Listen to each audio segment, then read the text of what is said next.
Welcome back. ఇవాళ మనం ప్రధానమంత్రి మోడీ గారిని ఆయన 5 సంవత్సరాలుగా చేసిన పనుల గురించి లెక్కలు అడుగుతున్నాం. ఇప్పుడు ఫైనల్ రౌండ్ లో ఉన్నాం. 2-3 నిమిషాలే. ఇప్పుడు రాజేంద్ర టికి గారు ఒకే ఒక ప్రశ్న అడగబోతున్నారు. ఇప్పటి వరకు ఇండియా రాజకీయాలను చూస్తుంటే సోనియా గాంధీ చేసేదంతా తన కొడుకు రాజీవ్ గాంధీ కోసమే, లాలూ ప్రసాద్ గారు చేసేదంతా తన కొడుకు తేజస్వి కోసమే, అదేవిధంగా శరద్ పవార్, మమతా బెనర్జీ ఇలాంటి వాళ్ళందరూ కూడా వాళ్ళ కుటుంబాల కోసమే, పిల్లల కోసం, భవిష్యత్తు కోసం కష్టపడుతున్నారు. కాని మీరు కష్టపడేదంతా కూడా మీ శత్రువులు కూడా మీ సేవలు చూసి ఫ్యాన్ అయిపోతున్నారు. మేమందరం తెలుసుకోవాలనుకుంటున్నది, మీ తర్వాత వారసులంటూ ఎవరూ లేరు. అలాంటప్పుడు ఎవరి కోసం ఇదంతా చేస్తున్నారు? అదేంటంటే, నా కోరిక ఏమిటంటే అందరూ కూడా రాజకీయాల్లోకి రావాలి అని. ఇప్పుడు మీరు చెబుతున్న పార్టీలు చూశారంటే ఇందులో మనం చెప్పాలంటే 3 విషయాలు కామన్గా ఉన్నాయి. ఈ ఇండియా కూటమిలో ఒక్కటిగా ఉండటానికి అదే కారణం. వాళ్ళందరూ కూడా తీవ్ర మతవాదులు, తీవ్ర సాధ్యవాదులు, తీవ్రంగా కుటుంబ రాజకీయాలు చేసేవాళ్ళు. ఇప్పుడు ఇండియాలో ఉండే అందరి మనసులోనూ ఒక ప్రశ్న ఉంది. కొంతమంది వేరే విధంగా అడుగుతారు, ఇంత శక్తి ఎక్కడి నుంచి వచ్చిందని, ఎందుకు ఇంత శ్రమ పడుతున్నారు, ఎప్పటికే 10 ఏళ్లు దాటిపోయాయి అంటున్నారు. ఒకసారి ఒక నాయకుడు నన్ను కలవడానికి వచ్చారు, చాలా పెద్ద నాయకుడు ఆయన. నా మొదటి ప్రభుత్వంలో ఆఖరి సంవత్సరం అది. ఆయన అన్నారు, మోడీ గారు, మీరు ప్రధానమంత్రి గారు, ఇంతకు మించి ఈ ప్రపంచంలో ఇంకే ఉంది, ఎందుకు ఇంత కష్టపడుతున్నారు? అలాగే ఆయన చెప్పారు. ఎందుకంటే ఇటువంటి ఆలోచనలతోనే ఈ రాజకీయం ఏర్పడింది, పుట్టింది కూడా. నాకు సంబంధించి అందరూ కూడా పనిచేస్తూ ఉన్నారు, నేను పనిచేస్తాను. అందరూ వాళ్ళ అవసరాల కోసం పనిచేస్తున్నారు, నేను కూడా నా అవసరాల కోసం పనిచేస్తున్నాను, అంతే. వాళ్ళు కుటుంబం కోసం పాటుపడుతున్నారు, నేను కూడా నా కుటుంబం కోసం పాటుపడుతూ ఉన్నాను. వాళ్ళ కుటుంబంలో 5-6 ఉండొచ్చు. ఆ 5-6 కోసం వాళ్ళు కష్టపడితే చాలు, ఆ సమయం వాళ్ళకి సరిపోతుంది. నా కుటుంబంలో 140 కోట్ల మంది ఉన్నారు. అందువల్ల నేను ఎక్కువగా శ్రమించాల్సింది. ఒకవేళ నా కుటుంబంలో కూడా 5-6 ఉండి ఉంటే నాకు కూడా పెద్దగా పని ఉండేది కాదు. అది ఇది పని చేసి వాళ్ళకో టీ ఇప్పించి ఇంకో టీ ఇప్పిస్తే సరిపోతుంది. కానీ నేను 140 కోట్ల మంది కోసం శ్రమిస్తూ ఉన్నాను, జీవిస్తున్నాను. అందుకే నేను శ్రమిస్తున్నాను. వాళ్ళ జీవితం, వాళ్ళ కలలు, మీ జీవిత కలలే నా లక్ష్యం. నా ప్రతి క్షణం మీకోసమే జీవిస్తున్నాను. నా ప్రతి క్షణం దేశం కోసమే. అందుకే నేను చెబుతున్నాను, 24/7 ఫర్ 2047.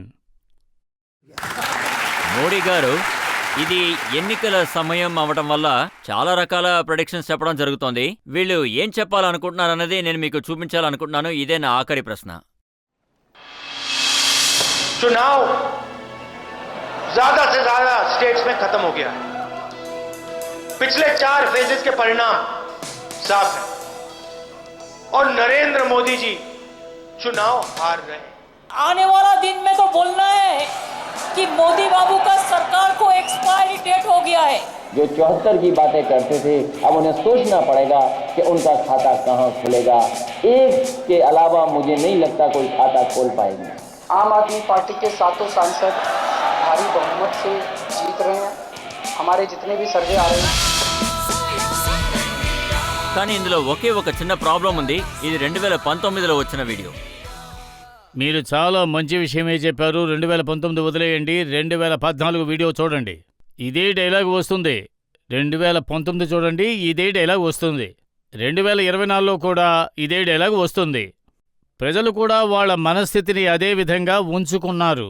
వాళ్ళు చెప్పే మాటలు ప్రజల మనసుల్లో ఎటువంటి భావాన్ని కలిగించవు. అందువల్ల విరక్తిలో ఇంతకుముందు ఏం చెప్పారంటే, మోడీ ఎలా 400 దాటతాడు అని చెప్పారు. అంటే ఈవీఎంలో ఏదో గందరగోళం చేశారు అన్నారు. ఇప్పుడు నేనంటున్నాను, మీరు చెప్పిన సంఖ్య ఎలా వచ్చింది? మీరు ఏ ఈవీఎంని పట్టుకుని పనిచేయించారు? అంటే చూశారంటే వాళ్ళందరూ ఎంత దారుణమైన రోగగ్రస్తులైనప్పటికీ డాక్టర్ ఏం చెప్తారు? దిగులు పడకండి, తగ్గిపోతుందని చెప్తారు. అదేవిధంగా వాళ్ళ కార్యకర్తల్ని ఉత్సాహపరచడం కోసం, మీడియాలో ప్రాచుర్యం కోసం ఏదో ఒకటి చేసి తీరాలి కదా, దానికోసం లేకపోతే మీరు- ఎలా? లేదు, కొన్ని అది రోజుల కాదు. తరువాత చాలా కష్టపడబోతున్నారు వాళ్ళు. అంతవరకు పాపం నమ్మకంతో ఉండనివ్వండి. జూన్ 4 గురించి కాదు, మీరన్నారు 2027 వరకు మోడీ గారు చాలా పెద్ద ప్లానే వేశారు, ఆయన ఎక్కడికి వెళ్ళేలా లేరని చెప్తున్నారే. విషయం ఏమిటంటే అది నేను పూర్తిగా నమ్ముతున్నాను. ఆ ఈశ్వరుడు నన్ను ఒక గొప్ప పని కోసం పంపించాడు. ఒక ఉద్దేశంతో ఆ శివుడు ఈ ప్రపంచానికి పంపించాడు. లేదంటే నేను బతికిన బ్రతుక్కి ఎక్కడికొచ్చి నేను నిలబడగలనా చెప్పండి? నన్ను ఇక్కడికి తీసుకువచ్చే దారే లేదు. ఈశ్వరుడే ఈ పని కోసం ఈ మార్గాన్ని ఏర్పరిచి నన్ను పంపించారు. ఆ ఈశ్వరుడే నాకు దారి చూపిస్తున్నారు. నేను ఏ మార్గంలో వెళ్లాలో ఆయనే నిర్ణయిస్తున్నారు. శ్రమ, ప్రయత్నం, ధైర్యం, ఆ భావన అవన్నీ కూడా ఆ ఈశ్వరుడి దయ వల్లే నాకు వచ్చాయి. వాటి సాయంతోటే నేను ముందుకు వెళుతున్నాను. ఆ విషయం నాకు బాగా తెలుసు. 2047 తర్వాత ఇండియా అనే అభివృద్ధి చెందిన రూపం ఇవ్వమని ఆ ఈశ్వరుడే నాకు ఆదేశించాడు. అది నెరవేర్చే వరకు ఆయన నన్ను తీసుకుని వెళ్ళాడు. ఇక ఈ ప్రపంచంలో నాకు ఏ స్థానమూ లేదు. ఇదే నా స్థానం. ఎందుకంటే ఇండియా ప్రపంచం కోసం పనిచేసే ఒక దేశం. మీరు వివేకానందుడి గురించి చదివి ఉంటే, అరవిందుడి గురించి చదివి ఉంటే, భారతదేశం అనేది ఒక దేశం కాదు. భారతదేశం ఒక అద్భుతమైన ఆశయంతో పుట్టిన దేశం. ప్రపంచ క్షేమం భారతదేశం చేతుల్లోనే ఉంది. మోడీ గారు మీకోసం ఒక వ్యూయర్ 4 మాటలు రాసి పంపించారు. ఆయన ఏం రాశారంటే, मैं दिया हूं, मेरी दुश्मनी तो अंधेरों से है, हवाएं खामखा मेरे खिलाफ हैं। मैं दिया हूं, मेरी दुश्मनी अंधेरों से है, हवाएं खामखा मेरे खिलाफ हैं। हवाओं से कह दो आजमा के दिखाएं, बहुत दिए बुझाए हैं, एक दिया जला के दिखाएं। అందరికీ నా మనస్ఫూర్తి కృతజ్ఞతలు. అందరికీ కృతజ్ఞతలు. ప్రధానమంత్రి మోడీ గారు చెప్పిన మాటలకి ఒప్పుకునే వాళ్ళు లేచి నిలబడి చప్పట్లు కొట్టి మీ ఆదరణను తెలపండి.